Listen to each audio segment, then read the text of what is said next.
Bueno, vamos a ver, yo diría que en general, digamos, los resultados están siendo muy favorables a nivel general, digamos, y eso al final a lo que conduce es algo muy sencillo, es decir, que hay una serie de compañías que, o bien porque están muy baratas, caso de algunas empresas defensivas, tipo Telefónica, etcétera, etcétera, que están realmente muy baratas y que con lo cual sencillamente presentar bien unos buenos resultados te puede catapultar al alza, y luego sencillamente sigue habiendo empresas rezagadas, o sea, empresas que deberían estar muy por encima de donde están y pese a no ser defensivas, son de carácter un poco más cíclico, pero están muy rezagadas, ¿no? Con lo cual yo creo, temporada de resultados muy buena, y dado que, vamos a ver, los resultados vienen siendo buenos todo el año, y mucho más si los limpias, digamos, por efectos de divisas emergentes, etcétera, etcétera, ¿no? Si haces un análisis, digamos, en la misma divisa, etcétera, etcétera, al final tenemos el mercado plano haciendo muy poca cosa en el año con muy poco volumen, resultados muy buenos, y al final lo que debería conducir esto es una alza de los mercados, ¿de acuerdo?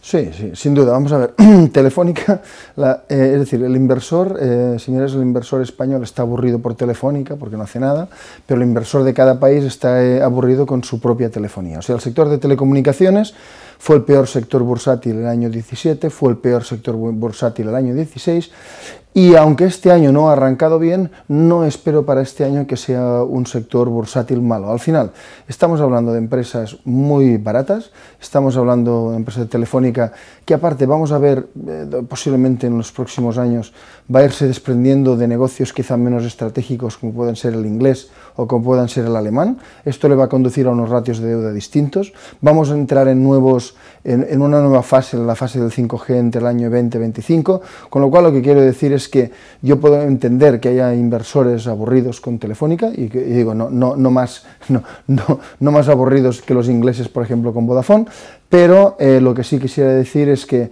llegará un momento de vender Telefónica, pero sin duda no es este, absolutamente en otro contexto, con otros niveles de deuda y sobre todo con otra valoración, ¿de acuerdo? Con lo cual, Telefónica este año debería tener ya un buen año bursátil. No tenemos Amadeus, ni siquiera en el fondo, digamos, el 300 Places, que es el fondo más de turismo global. No por su actividad es buena, pero sus múltiplos son caros. Como se vio ayer en términos con Facebook, ¿de acuerdo? Que en un día perdió todo lo que había subido en el año, aparte desde máximos históricos, lo cual quiere decir que aparte todos los inversores más de tipo trend follower seguro que estaban todos dentro, porque es una caída en un solo día sin avisar desde máximos históricos, poniéndose en negativo en lo que está de año. Es decir, vamos a ver, hay varias tipologías de inversores, los que no miran valoraciones, los que sí las miramos. Para nosotros las valoraciones son muy importantes, y cuando una compañía, por buena que sea, haya subido por encima de lo que es su valor razonable, nosotros ya no estamos en el valor, nosotros no queremos estar en empresas que estén caras, con lo cual dice Amadeus, podrá tener una actividad muy buena, prácticamente oligopolística a nivel mundial, etcétera, etcétera, pero nosotros no tenemos porque por valoración está absolutamente sobrepasado.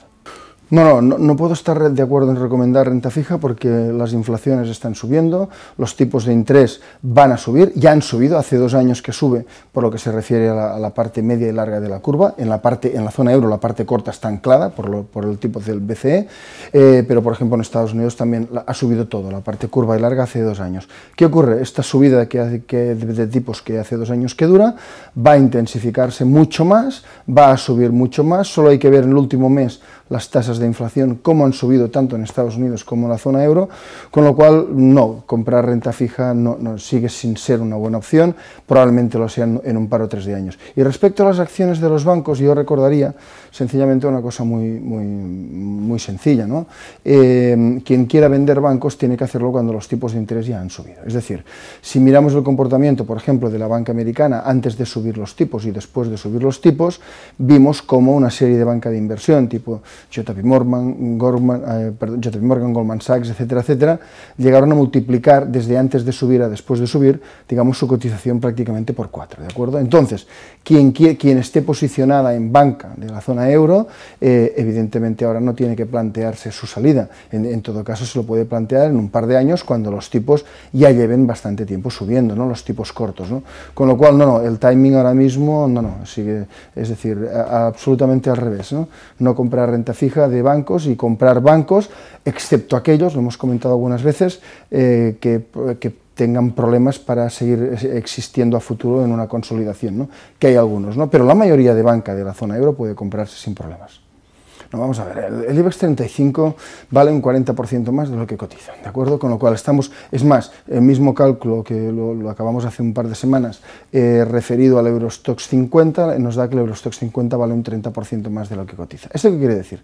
Que seguimos en un entorno muy barato, seguimos un entorno que nos puede dar 2 años y medio más, digamos, de tranquilidad. Fijemos una cosa muy sencilla, en los últimos 9 años la estrategia de inversión ha sido muy sencilla, es invertir en renta variable tanto como a cada inversor le sea posible, ¿de acuerdo? ¿Y eso qué quiere decir? Pues que en los últimos 9 años lo más rentable ha sido la renta variable. Bien, ¿cuánto tiempo le queda a esta estrategia? Pues le pueden quedar 2 años, 2 años y medio en función de una serie de parámetros. Por supuesto, es menos relevante que la subida sea en agosto, que sea en noviembre, en diciembre o que sea en febrero del año que viene. Esto es menos relevante. Lo que sí es relevante es que no podemos perdernos estos descuentos fundamentales. En el último cálculo que hemos hecho, únicamente un 30% de empresas europeas están caras. Luego tenemos un 70% de empresas en las cuales podemos invertir. Es un momento cómodo, todos los flujos de dinero hoy rápidamente los canalizamos, pero en 2-3 años esto va a cambiar, va a ser otro entorno muy distinto, nos va a costar en aquel momento en comprar empresas baratas y ahí sí que será un nuevo entorno. Pero yo creo que la estrategia que ha sido muy válida para estos últimos 9 años ha sido la mejor. Yo creo que le quedan 2-3 años todavía. Bueno, como decía, el comienzo del cambio hace tiempo que está ocurriendo. Digamos, los tipos reales siguen siendo negativos a corto y a largo plazo, pero los tipos ya hace 2 años que están subiendo. Comparen la curva de tipos en Alemania hoy de hace 2 años, la curva de Estados Unidos hoy hace 2 años y hace 2 años que están subiendo. ¿Qué ocurre? Que van a subir mucho más, porque los últimos movimientos, las últimas informaciones que ha habido, a lo que han ido sencillamente es a intensificar, aumentar la probabilidad de subida de tipos, con lo cual al final la renta fija, este es el camino, sin duda alguna, pero va a ser mucho más rápido, mucho más abrupto y con mucha más, digamos, fortaleza y dimensión de lo que probablemente se espera el mercado a día de hoy. Mira, vamos a ver, este es un punto muy importante, ¿de acuerdo? La mayor parte de análisis que se hacen sobre el ciclo económico lo que hacen es ver cuántos años de media han durado los ciclos económicos anteriormente, ¿no? Y en cambio no tienen en cuenta un hecho que para mí es básico y lo vemos con las reuniones con las empresas. ¿Cuál es este hecho? Miren, vamos a ver, la duración del ciclo depende de lo intensa que ha sido la caída precedente. Y me voy a explicar. Cuando hoy hablamos con las empresas, vemos que son muy conscientes. Por ejemplo, los planes de inversión o en CAPEX que nos explican son conscientes en cuanto a su finalidad, en cuanto a su importe, están invirtiendo el flujo de caja neta que generan en el año y que es excedente, no están recurriendo a la deuda, etcétera, etcétera. Estamos hoy las empresas en una fase de lo que diríamos CAPEX consciente, es decir, inversión consciente. ¿Por qué? Transcurridos 10 años estamos en una fase de inversión consciente, porque la crisis de hace 10 años fue muy intensa. Entonces notas cómo las empresas guardan memoria y siguen actuando con mucha, yo diría, conciencia, control de costes, pese a haber transcurrido 10 años. No hubiera sido lo mismo si después de estos 10 años la crisis previa hubiera sido muy leve, porque las compañías habrían olvidado, digamos, esta cautela mucho antes, ¿no? ¿Qué es lo normal que ocurra? Porque cíclicamente ocurre que en un tiempo, esta fase, digamos, de CAPEX consciente que surge porque las empresas, si miramos los niveles de confianza empresarial, veremos que son positivos, las empresas están positivas, tienen muy buenos resultados, superiores a la media histórica, la confianza empresarial está superior a la media histórica, pero no ha llegado al punto de entrar en un exceso de confianza. Y esto es muy peligroso. El momento en el cual, que pueden ser 2-3 años a partir de ahora, en que las empresas pasen de esta, digamos, bonanza empresarial, buena confianza empresarial, a un exceso de confianza, probablemente esta fase de inversión de CAPEX consciente hoy se torne en lo que sería un CAPEX temerario, una segunda fase. Igualmente como esta es muy positiva para el mercado, la segunda es negativa. ¿Por qué? Porque las empresas empiezan a hacer en aquel momento, digamos, unas inversiones mucho más arriesgadas, mucho menos claras, con mucho recurso a la deuda, y ese momento es peligroso, ¿no?